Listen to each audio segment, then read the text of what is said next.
Very first time Asian level நம்ம வந்து ஒரு ஹாக்கி போட்டி நம்ம அனுபவ துணை முதலமைச்சர் பொதுவாக பார்த்தீங்கன்னா ஒடிசா மாநிலத்தில் அது நடக்கும். ஆனால் இங்கேருந்து ஒடிசாவுக்கு போய் அங்கே பேசி அவங்கள கன்வின்ஸ் பண்ணி இந்த விட நாங்கள் தமிழ்நாட்டில் நடத்தி காட்டுறேன் ஏஷியன் கப்பை நம்ம நடத்தி காமிச்சிட்டோம்.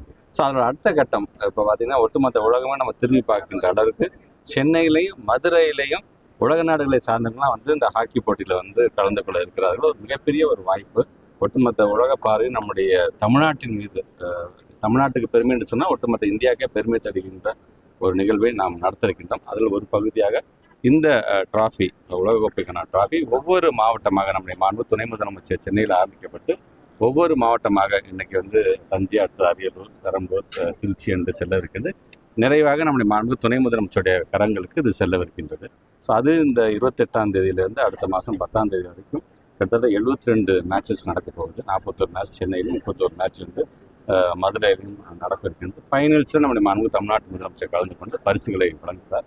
ஸோ இது விளையாட்டு சார்ந்து அந்த ஊக்கத்தை ஏற்படுத்திட வேண்டும் என்பதற்காக இப்போ நம்முடைய டெல்லி தலைநகரத்தில் நம்முடைய தமிழ்நாட்டுடைய துணை முதலமைச்சர் போகும்பொழுது கூட அங்கே பேசும்போது ரொம்ப பெருமையோட எங்களுடைய திராவிட மாடல் என்பது விளையாட்டுத்துறையில் எதெல்லாம் சாதிச்சிருக்கிறது. இது வரைக்கும் 4000லேருந்து ஒரு 5000 பேர் தான் பதிவே செய்வாங்க ஹாக்கி போட்டின்றவங்க. இன்னைக்கு அது 11,000 பேரை தாண்டி இருக்கிறது அப்படின்னு சொல்லி அங்கே மிகப்பெரிய உரையை எடுத்துருக்கிறார்.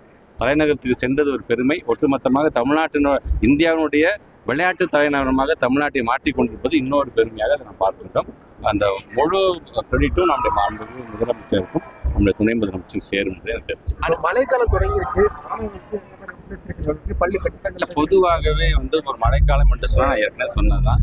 நாம் வந்து எந்தெந்த விஷயத்துல ஜாக்கிரதையா இருக்குன்னு எங்கிட்ட வச்ச செக்லிஸ்டே நம்ம கொடுத்துருவோம். அதனால சமீபத்தில் நடந்த 10th வந்து 12th தேதியை நான் அறிவிக்கும் பொழுது கூட சிஓஸ் மீட்டிங்கில் வந்து ஸ்பெசிஃபிக்காக இதையும் நாங்கள் சொல்லியிருக்கோம். மழைக்காலம் என்று வரும்பொழுது எந்தெந்த விஷயத்தில் நம்ம ஜாக்கிரதையாக இருக்கணும். உதாரணத்துக்கு தண்ணி தேங்கக்கூடாது. தண்ணி தேங்குதுன்னு சொன்னால் பக்கத்தில் கிராமத்தில் ரூரல் டிபார்ட்மெண்ட்லாம் பிடிஓ ஆஃபீஸ் மூலமாக மோட்டர் வச்சு தண்ணியை வெளியில் எடுக்கணும். எங்கேயாச்சும் கிணறுகள் சரியாக மூடப்படாமல் இருந்தால் முறையாக அது மூடப்பட்டிருக்க வேண்டும் என்று சொல்லியிருக்கிறோம். கிளாஸ் ரூமில் இருக்கின்ற எலக்ட்ரிசிட்டி போர்டு சம்பந்தமாக எந்த லீக்கேஜும் இல்லாமல் முறையாக அதை பார்த்துக்கொள்ள வேண்டும் என்று சொல்லி இப்படி தொடர்ந்து அந்த ஸ்டாண்டர்ட் ஆப்ரேட்டிங் ப்ரொசீஜர்ஸ் நாங்கள் என்னென்ன சொல்லிக்கிறோமோ அதை முழுமையாக இந்த சிஓஸ் தொடர்ந்து அதை ஃபாலோ பண்ணிட்டு இருக்கேன். அதே தான் இந்த முறையும் நான் சொல்ல நான் கடமைப்பட்டிருக்கேன்.